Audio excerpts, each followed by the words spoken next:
I'm Peter with Pro-Life Unity, and we're standing in front of the Supreme Court on this day today. It's the open session, the new session of the Supreme Court, 88, 89 session, and of course we see here this sign, the Pro-Life Memorial Day, and who will mourn their deaths. And of course what we're talking about here is the abortion issue.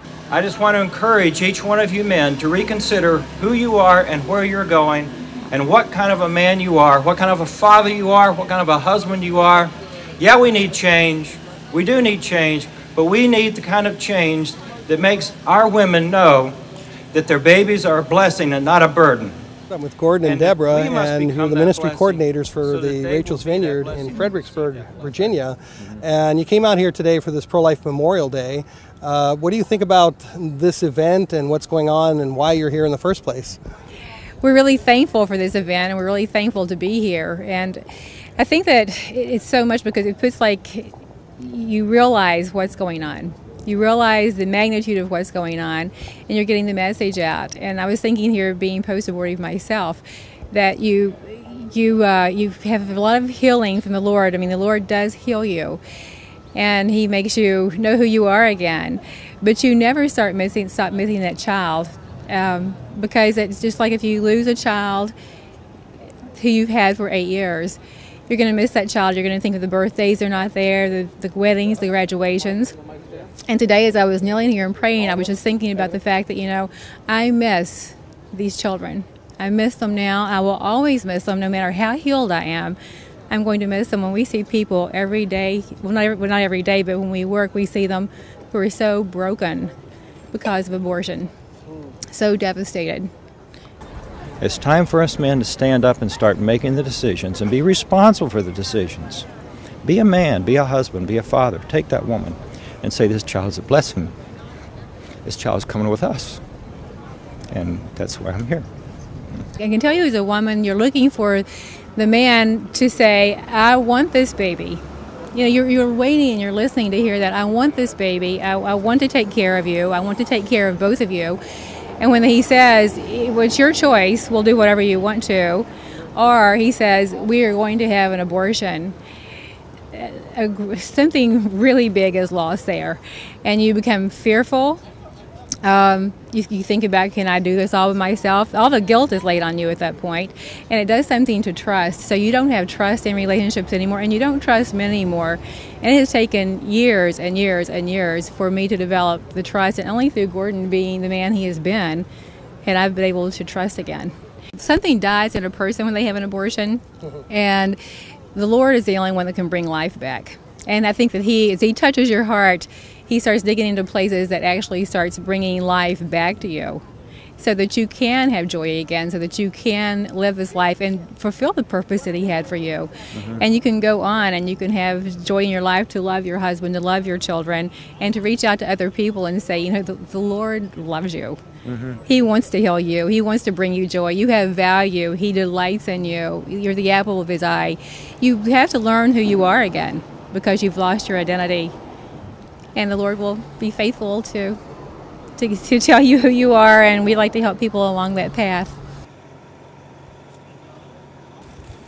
I am here today to share with you how my life changed dramatically the day I entered the doors of an abortion clinic 28 years ago and ended the life of my first child. I was young, I was scared. I thought I had disappointed my parents. So instead of turning to my parents for their help, I visited the local Planned Parenthood to seek their advice. I was led to believe that an abortion was the best choice for me. They made it sound so easy.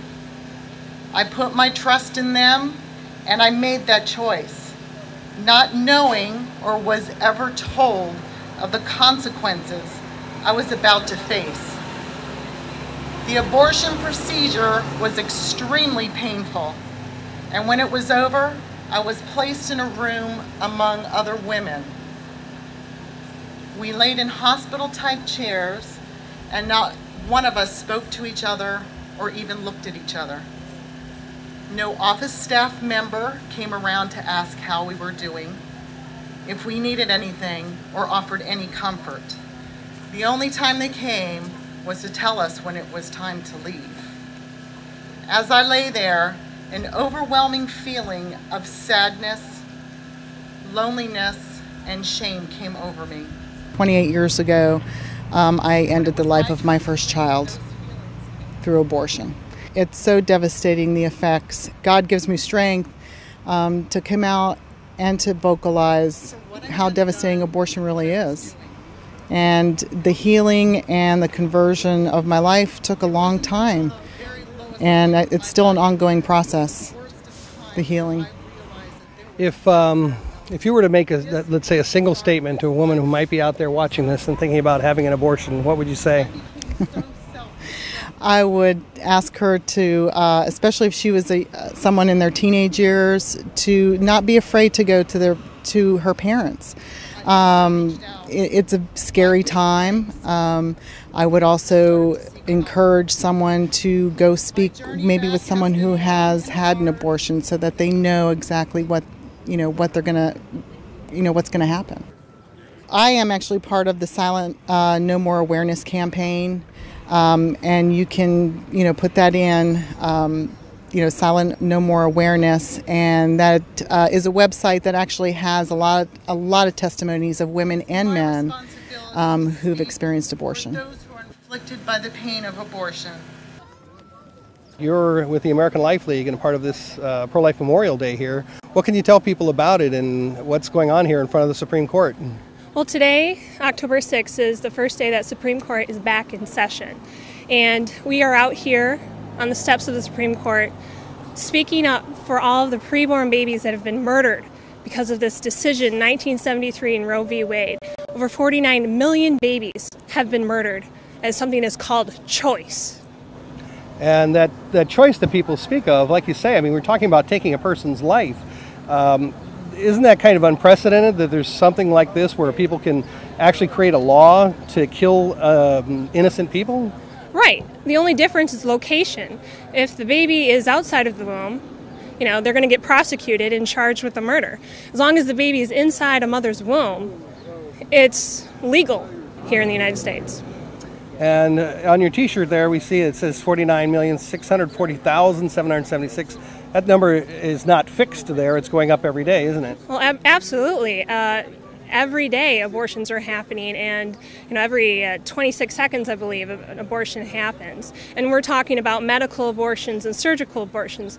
But the type of abortions that people tend to forget about or not even know about are the chemical abortions caused by the birth control pill and other birth control products. And what do people do? Let's say they see this and they say, wow, it's terrible. I want to get involved. How do they get involved? Well, you can call up American Life League. You can go to our website at all.org. You can picket, protest outside of abortion clinics, Planned Parenthood facilities. We need to defund Planned Parenthood to stop the $300 million going into this organization that seems to be calling itself a health organization, which actually, is killing our babies as well. So we need to protest, defund Planned Parenthood, and do everything that you can, whether that's speaking up in your class, wearing a pro-life T-shirt, participating in events, and get involved. There we go. Well, it's like I always say, it's a matter of involvement, it's a matter of activism. We're not just out here for, just another day to just relax. I mean, this is an important issue. People really need to do something, don't they? Absolutely. We need to speak up for the preborn. The cries have to stop. The silent cries have to stop. You heard it, folks, all.org, and of course you can go to prolifeunity.com to find out more. This is an issue that we want the Supreme Court to really figure out where they're going to come on this. A lot of people say overturn Roe v. Wade. Of course, what I say is let's just get rid of abortion and not turn it back to the states. You need to know that it's important for everyone to get involved. This is not something that's a side issue. This is not something that you can just watch on TV. In our case, yeah, we're reporters, but we're also encouraging people to get involved. We're also activists. We're out here doing what needs to be done to stop abortion in this country. And it's not just abortion. We're talking about euthanasia and embryonic stem cell research, animal-human hybrids, all of these various issues that are either taking human lives or using humans for experimentation. we have to do it. We've got to be the ones that get out there and speak to our representatives and tell them to end this.